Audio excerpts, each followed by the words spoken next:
Hello， 大家好，这里是大叔，今天给大家带来吉姆鲍尔失落维度的16位版本。前几天呢更新了红白机的版本，有小伙伴就表示，这根本不是红白机版啊，这是16位版的画面。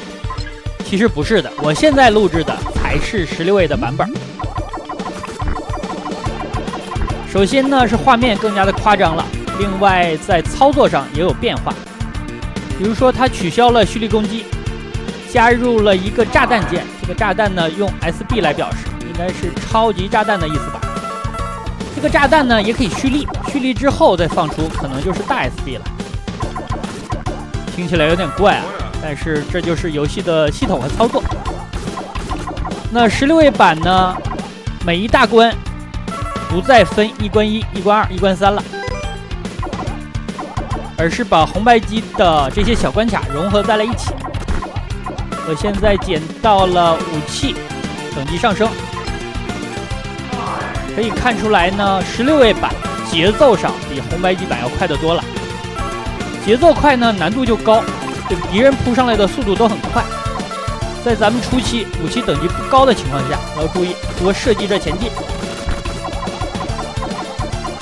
否则呢，对面很快的扑上来，你顶不住的。年纪大了，速度要慢一点。这里捡的钥匙啊是有用的，它是用来开门的。如果你的钥匙没有捡的话，前方有很多门，你开不开。又捡了一个 SB 啊，我们现在有5发。到后面呢，我会放一下给大家看的啊。这个就相当于一个全屏的攻击，但是攻击力啊不太高。好的 ，BOSS。这个 BOSS 呢只出现一次，红白机版呢应该是每一小关都出现了一次啊。我刚刚就放了一个 SB 啊，效果就是那样。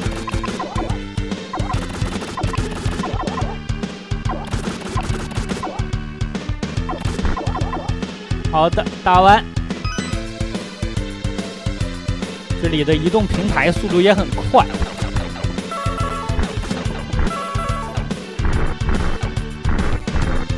这个地方在红白机版应该是1关3了。那其实现在呢才是这款游戏本来的状态，因为这款游戏呢它是移植自 DOS 游戏 ，DOS 的版本呢和现在几乎是一样的，但是呢 UI 方面有所变化。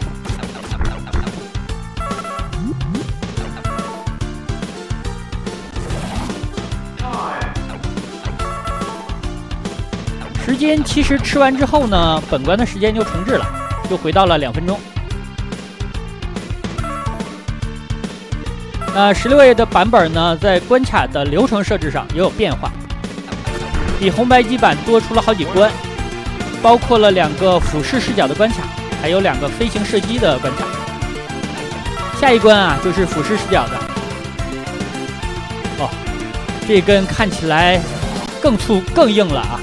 而且呢，上面还有很多的尖刺，像是狼牙棒一样，这个肯定咱们是顶不住的啊，一下就挂。又吃到了一个武器的等级，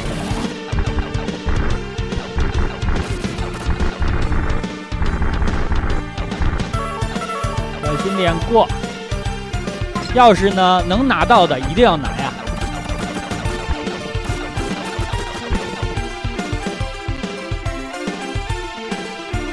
这个跳跃的手感还可以。来到了这款游戏比较难的地方，这种尖刺呢是一下秒杀的，主人公没有血量的设定，像是魂斗罗一样，被碰到就挂。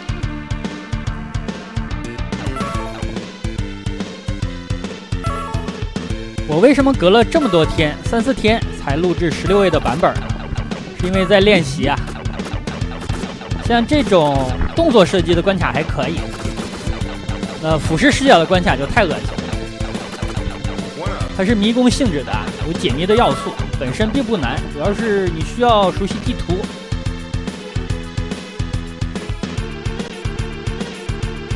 这里蹲一下，感觉我一次性上不去啊，这个板子太快了。高手呢可能一下就跳上来了，那我需要缓一缓。好的，咱们飞起来了，来到了第一大关的下半部分，其实就是一个 BOSS 战啊。这个 BOSS 呢，红白机版咱们也见到了，但是呢，红白机版的难度我感觉要更高一点。放了一个 SB， 感觉不太起作用啊。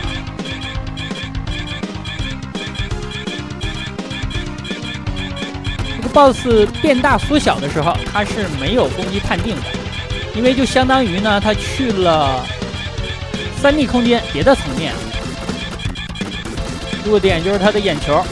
那我现在打的难度啊是比较简单的难度，为了更好的给大家演示流程。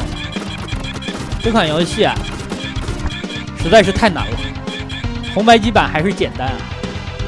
这样咱们第一大关就过来了，来到了第二关，可以看见第二关的地图啊，它是有3个层面的。这关呢，其实有3个部分，每一个部分的地图我自己都绘制了，都画了，包括钥匙的位置、门的位置。这是俯视视角的关卡了，相当于解谜。那最难受的地方呢，就是把整个关卡的地图旋转，人物旋转。其实这种关卡的设计呢，之前我给大家录制过一个，也是16位的版本。不知道大家记不记得呀？就是魂斗罗最强精神超人版的，就有这样的关卡，而且呢，地面上也是有这种漩涡的。那漩涡的话呢，你站在上面，它就不断的旋转。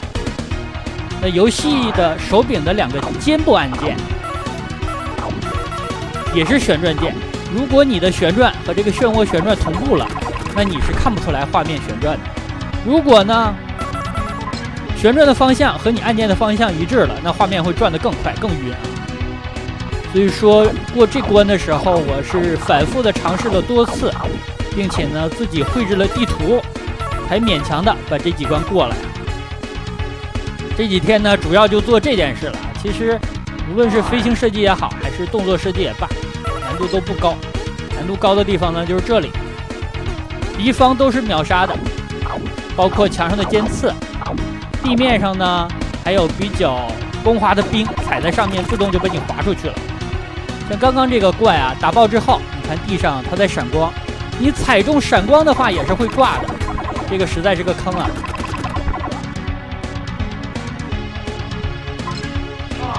其实操作的难度并不高，每一个怪也不难，难的呢就是你需要把这个地图啊你给画下来，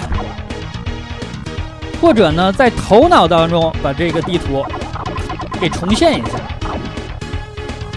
另外呢就是每一个怪每一个地方你都不要出错，其实这才是最难的。很多小伙伴玩游戏的时候也是经常在不经意的地方挂掉。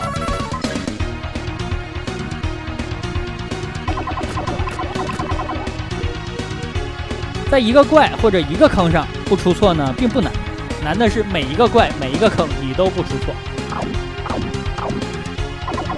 有一些分岔路呢我没走，那里呢一般是给时间啊或者奖命之类的，我感觉用处不大，所以就不捡了。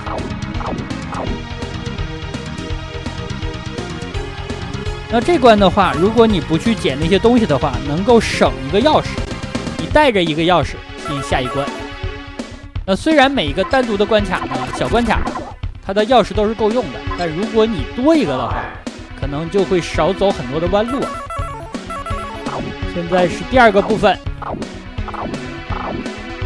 踩着这个漩涡的时候，操作一定要小心啊，你的方向感觉就错乱了。地刺的中间摆了一个奖命，反正你有命拿啊，你还得有命花呀，咱们就不拿了呀。啊，这关操作方真的是有点难，真的是有点难，尤其是有漩涡的地方，这个头脑一定要清醒啊。你像红白机版呢，它的操作只有2个按键，一个射击，一个跳跃。那这个版本呢，有跳跃键，有射击键，还有连发射击键，然后有向左旋转键，还有向右旋转键。好吧，咱们走出来了啊，对，还有一个 SB 键。大家想一下吧，这个操作的复杂程度啊，远远要高于红白机版。好的，那咱们又来到了飞行射击关卡。那其实是这样的，红白机版呢没有做飞行射击，还有刚才那个俯视视角的关卡。他没有做俯视视角的关卡呢，我是能够理解的，但是没做飞行射击呢，我感觉有一点偷懒的嫌疑吧。俯视视角的关卡为什么难做呢？因为咱们直到超人版本的魂斗罗才见到这种旋转屏幕，它是把屏幕的卷轴进行旋转。那红白机版呢，应该是机能上不支持这个功能，所以说没做也就没做了。那虽然可以经过变通来实现，比如说呢取消旋转，咱们就直接一个俯视的视角，这样呢可能操作上还能简单一点。但是很遗憾，红白机版好像也没有做呀。因为呢，你既要做动作射击，还要做一个俯视，再加上飞行射击，其实相当于做了3个游戏，一个移植作品。不那样拼命呢，我感觉也是比较合理的。因为你像16位的版本吧，它可以直接使用 DOS 版本的一些素材，那到了红白机版就实现不了了。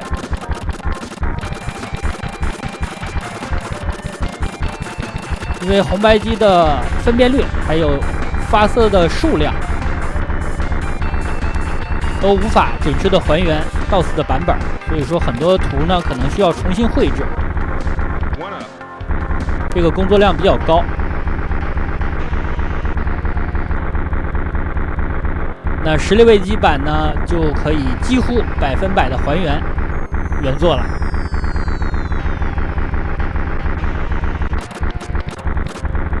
咱们吃到了一个武器的加强，这个加强应该是可以继承到动作射击的，我感觉应该可以啊。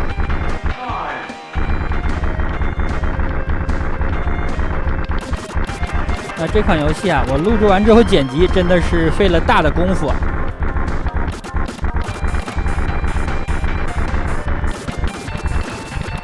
我只录制了前3关，因为游戏的长度呢是7关。后边的关卡呢，下期再给大家更新吧。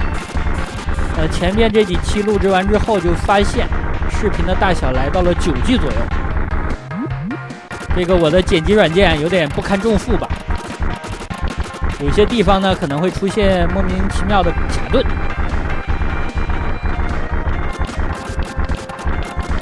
飞行射击关卡呢也是有 BOSS 的，这个小 BOSS 刚刚打了。后面的大 boss 呢是人物飞行射击关卡。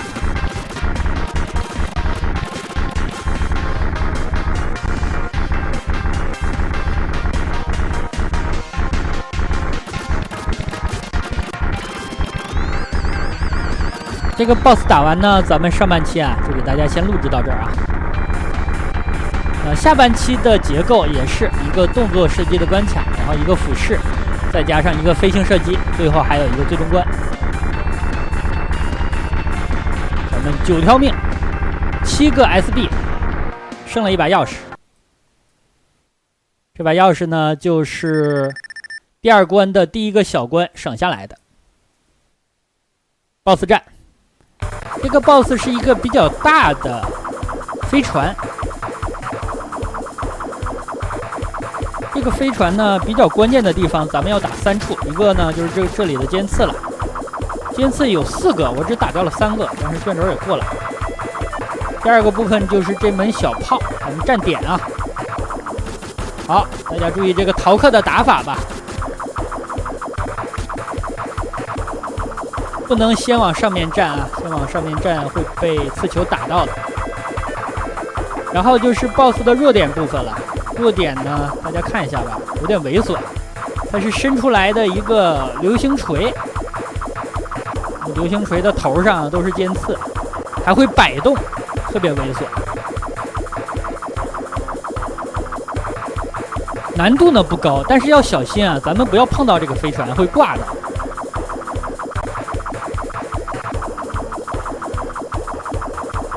好的，就是这里打就可以了，小心别碰到尖刺。